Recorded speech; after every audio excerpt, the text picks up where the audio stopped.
I bought a Harbor Freight bead breaker because I'm going to change my own tire as well as balance them. I used a scissor jack before against my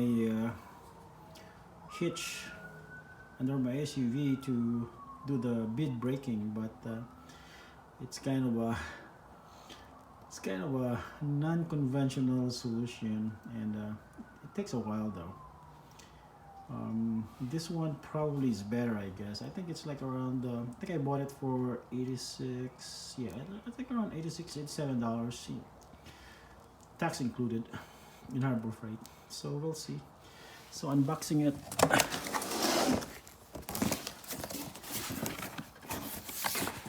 This part's handle here, handle out, and the rest of the hardware, including the manual. So I'm gonna assemble everything assembled now. It's pretty easy, probably within 10 minutes. The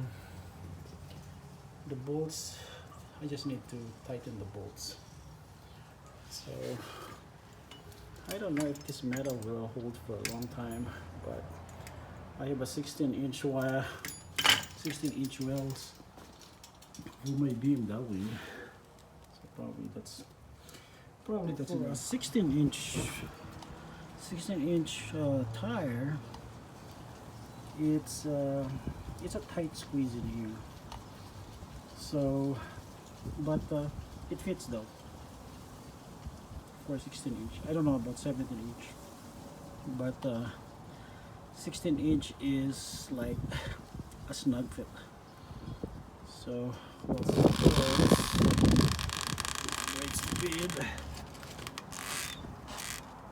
Wow, this is a lot of effort. It did. Okay.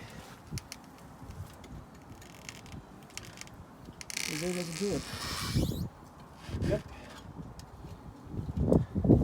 So I'm gonna rotate it the other side to completely remove the tire. The bead actually, I already broke the bead for this on this side. I'm gonna flip the wheel and then break the bead on the other side. This is not looking great. It's a lot of effort actually trying to bead this bit, to break the bead on this one. Oh, you did break it a little bit.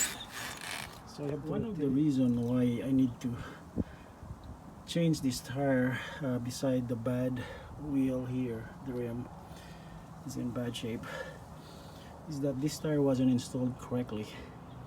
So if you look at the red dot here and the yellow dot, they're not in line with the valve stem. So this valve stem should align with the red one. Yep. So if there's no red one, do the yellow one. So this tire is not installed correctly. Get the tire out and going to move the other side.